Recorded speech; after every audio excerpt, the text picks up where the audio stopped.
오늘은 다윗 왕과 사울 왕의 손자이며 요나단의 아들인 무비보셋의 이야기를 하려고 합니다. 다윗이 이스라엘의 왕으로 등극을 합니다. 그리고 그 이후에 그가 신하에게 이렇게 묻습니다. 사울의 집에 아직도 남은 사람이 있느냐?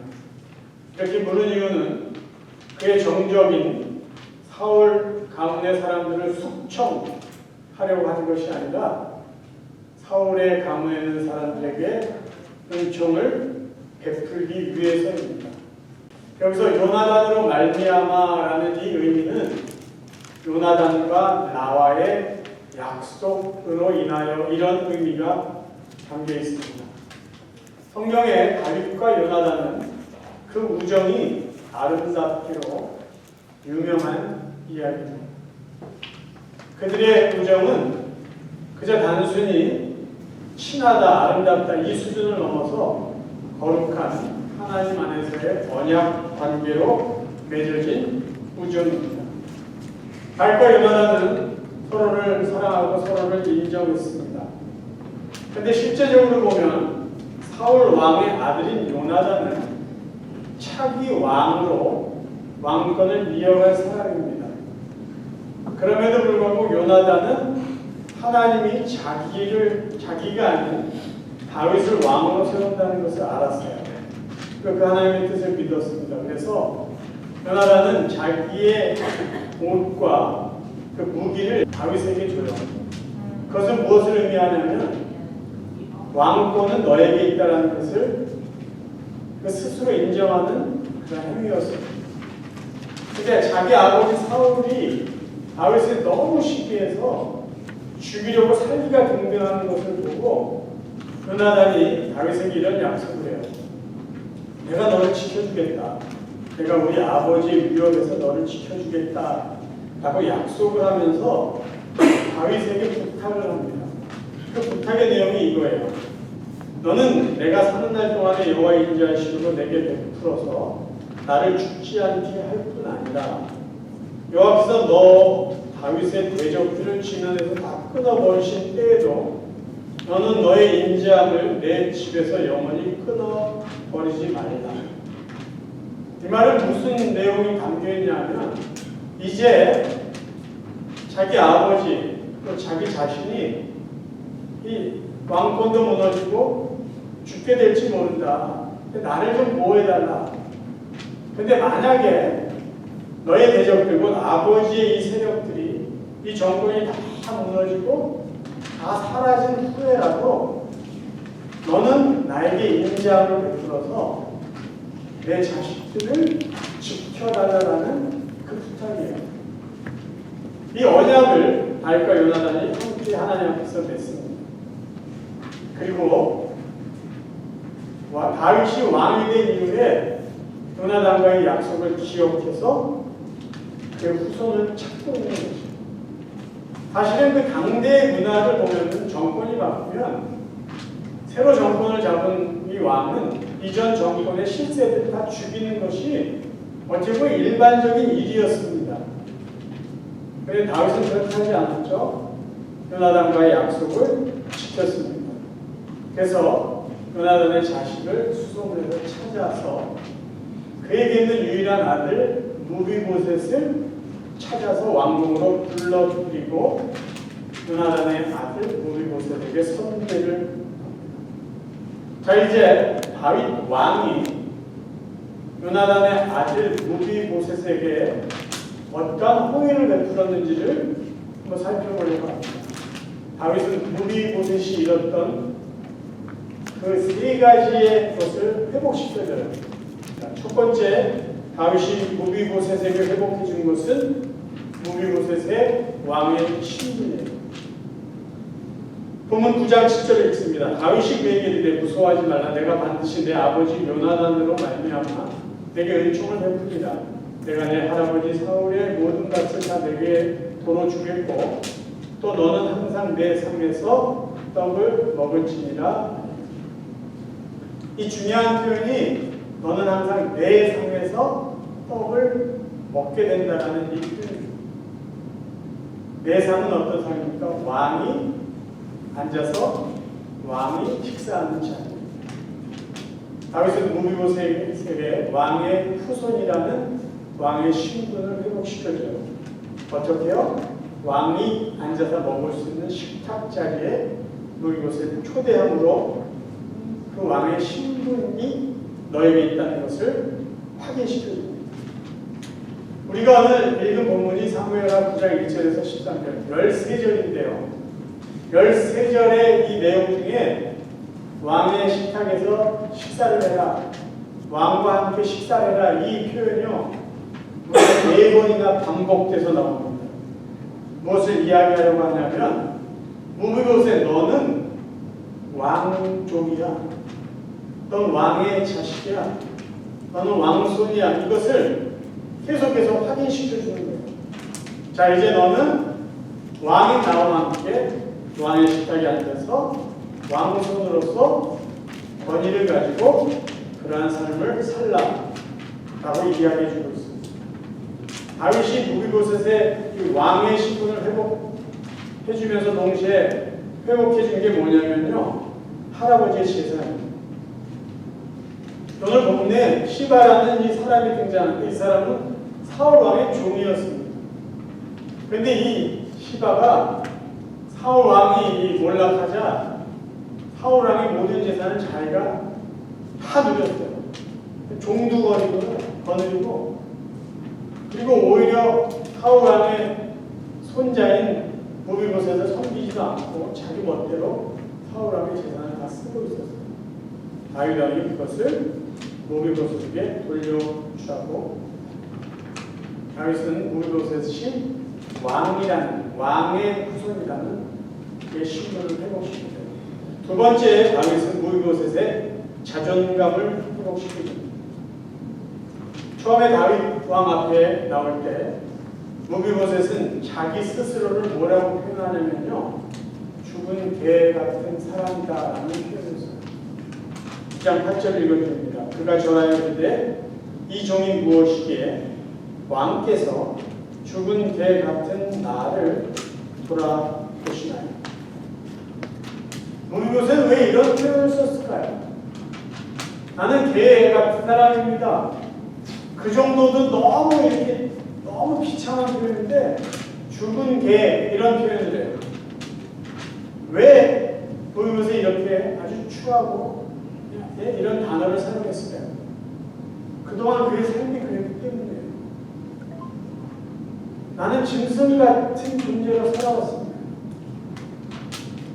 그것도 죽은 개처럼 저는 살아왔습니다. 사람 취급도 받지 못했고 그냥 버려진 상태로 아무도 나를 알아주지도 않는 그런 상황 속에서 살아왔습니다. 자기는 존재감이 없었습니다라는 것을 이런 문구로 표현하고 있는 거예요. 받은 상처가 얼마나 깊었는지를 우리가 알 수 있는 거예요. 요즘 같으면요, 개가 사랑받는 존재이지만 그때는요, 개는 아무것도 아닙니다. 근데 그것도 죽은 개. 버려져도 아깝지 않아요. 그 누구도 눈길 하나 주지 않는 존재로 살아왔던 사람이 접니다. 라고 지금 모세는 표현하고 있어요. 이 본문에 보면은요, 다윗이 사울의 집안에 사람이냐 찾았을 때 시바가 다윗 앞에 와서 뭐라고 이야기하냐면요, 무비보셋이라는 이름을 부르지도 않아요. 시바가 왕께 아는데 요나단의 아들 하나가 있는데 다리 저는 자녀이다. 그러니까 무비보셋은요, 이름조차 불려지지 않은 그런 삶을 살아왔어요. 제가 흥미로운 게 하나 있습니다. 제가 이제 설교 준비하는 이 성경 번역본을 여러 번을 참고해요. 영어 성경도 참고하고 한글 성경 중에 여러 번을 이렇게 참고하는데, 영어 성경 중에 NI 버전이라, 뉴 인터내셔널 버전이라는 성경을 보면은 무비보셋에 대해서 이야기해주는 내용이 과거로 표현되어 있어요. 과거. 사무엘하 4장 4절은 무비보셋이 어떻게 다리를 절게 되었는지 그 이야기를 해주고 있습니다. 할아버지 사울과 아버지 요나단이 블레셋과 전쟁을 하는데 이제 전세가 마치 무너져요. 그래서 이 루머가 급한 마음에 5살 된 그 요나단의 아들을 데리고 도망가다가 이 아이가 넘어져요. 아이를 떨어뜨려요. 그래서 그때 이제 넘어지고 떨어져서 두 다리를 절개되었다는 그 이야기를 해주고 있는데, 유독 이 NIV 성경에는요 그 내용을 바로 치워주고 있어요. 그래서 제가 이걸 보면서 뭘 느꼈냐면, 마치 무비보셋의 삶을 이야기해주는 듯 하다는 거죠. 관아 안에 갇혀져 있고 그 누구에게도 드러나지 않은 한 사람의 삶을 이렇게 표현해주고 있지 않나라는 생각을 합니다. 아무도 그 이름을 불러주지도 않아요. 아무도 그를 찾지도 않아요. 그가 죽은 개처럼 그냥 마치 버려진 것처럼 사람에게 외면당하고 살고 있어도 아무도 그를 찾으려고 하지도 않고 부르려고 하지도 않고 만나주려고 하지도 않았다는 것이에요. 그런데 다윗이 그런 무비보셋을 보자마자 그의 이름을 불러줍니다. 9장 6절, 사울의 손자 요나단의 아들 무비보셋이 다윗에게 나와 그 앞에 엎드려 전하되 다윗이 이르되 무비보셋이요. 이게 은혜입니다. 아무도 자기를 알아주지, 아무도 자기를 불러주지도 않고 인정해주지도 않는데 다윗 왕이 자기 이름을 불러줘요. 하나님 우리의 이름을 아세요. 하나님 우리의 이름을 불러주세요. 이게 은혜입니다. 무비보셋 이때 뭘 느꼈겠어요? 왕이 나의 이름을 불러줄 때 내가 살아있다. 자기의 존재감을 회복할 수 있었다는 것이죠. 여러분, 무비보셋이라는 이름의 뜻이 뭔지 아십니까? 수치를 흩어버리는 사람이에요. 근데 무비보셋이 그렇게 살지 못했어요. 오히려 수치를 껴안고 살았는데 누가 이 이름을 회복시켜줬냐? 다윗이에요. 더 이상 그에게는 수치가 없습니다. 이제 무비보셋은 왕족이라는 게 회복됐어요. 무비보셋이 한 사람의 인격체로 자존감이 회복됩니다. 세 번째, 다윗이 그에게 무비보셋에게 회복시켜주는요 소속감입니다. 소속감. 9장 11절, 무비보셋은 왕자 중 하나처럼 왕의 상에서 먹습니다.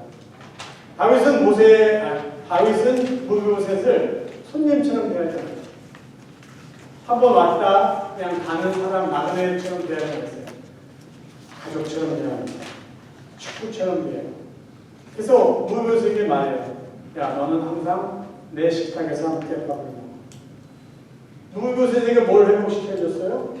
무비보셋, 너는 나의 가족의 일원이야. 너는 내 아들 중에 한 명이야 라는 것을 식사 자리에 앉아서 밥을 먹는 걸 통해서 날마다 하고 싶어져요. 그러니까 무비보셋은 날마다 다윗 왕과 함께 식사하고 그의 아들들과 식사하면서 무엇을 확인할 수 있어요? 아, 나는 이 왕손에 속해 있는 사람이구나. 나는 왕의 가족이구나.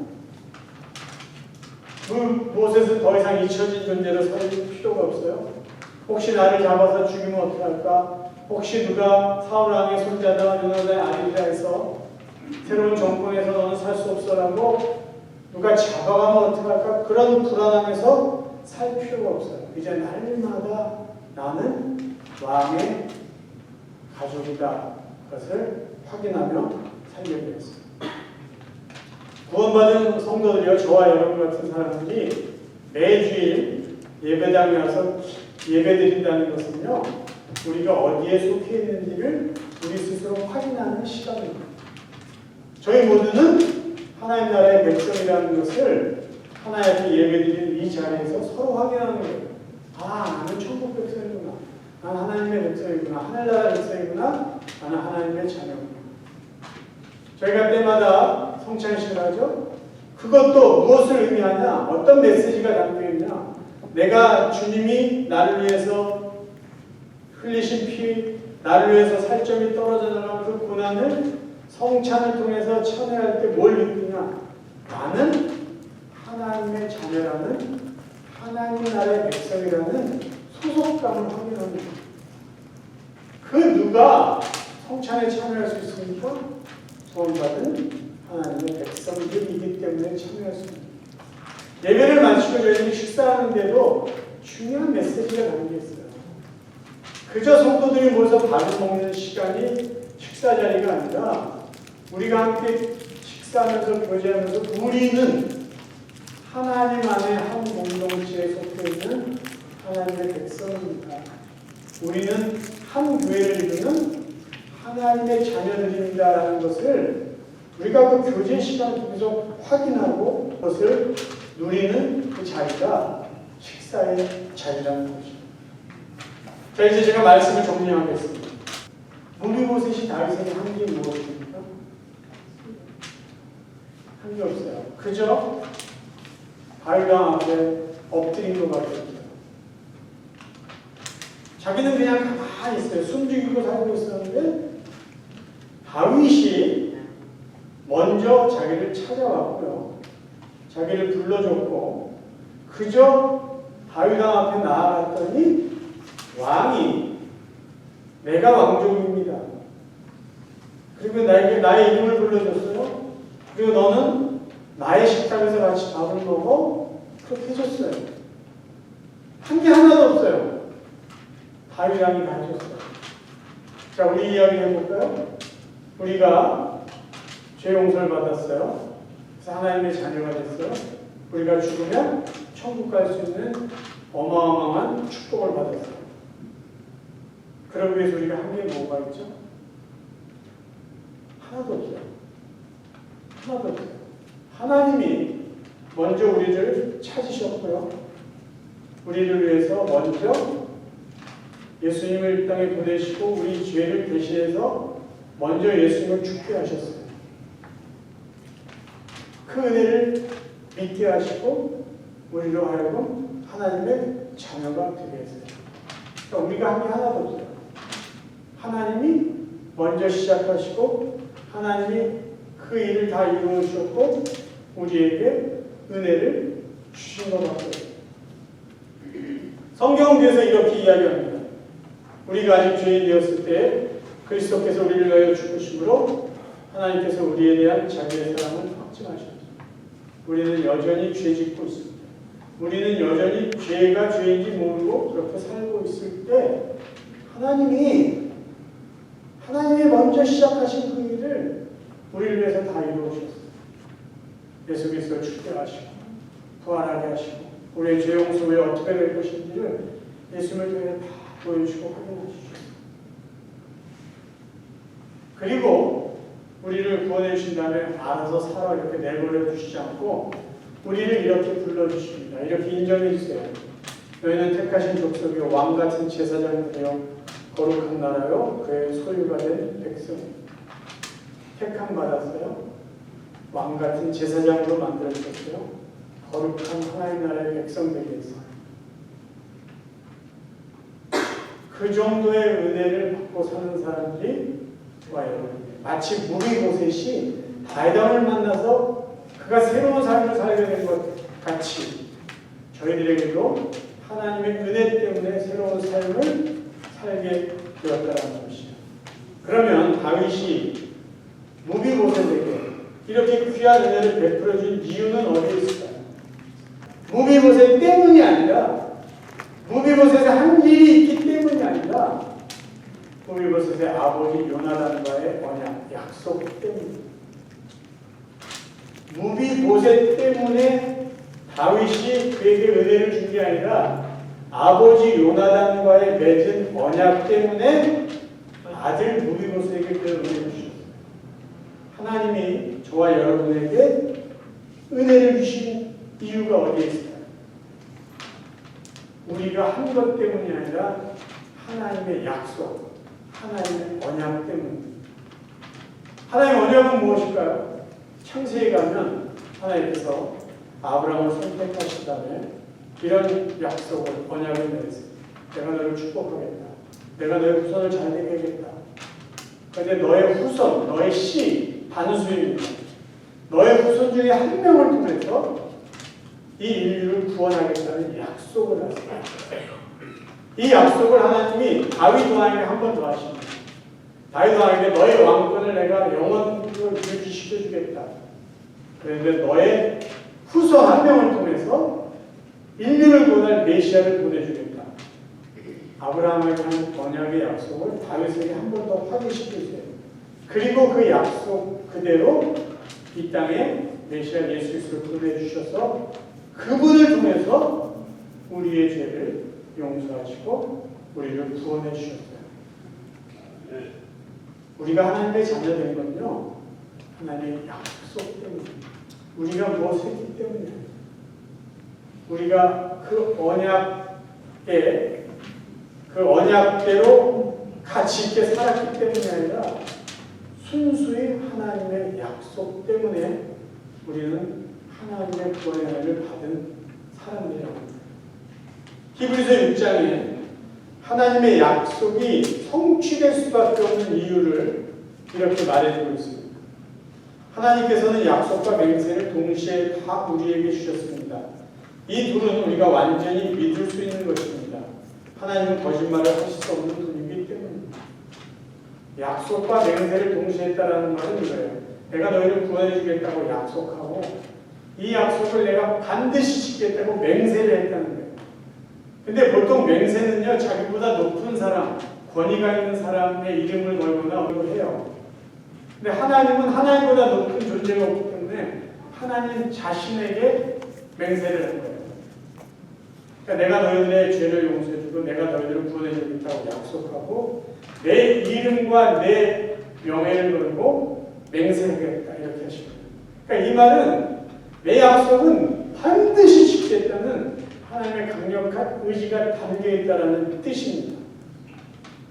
여러분 보세요. 다윗 같은 사람도 약속을 기억해서 요나단과의 약속을 기억해서 그의 아들에게 그 약속을 지켰어요.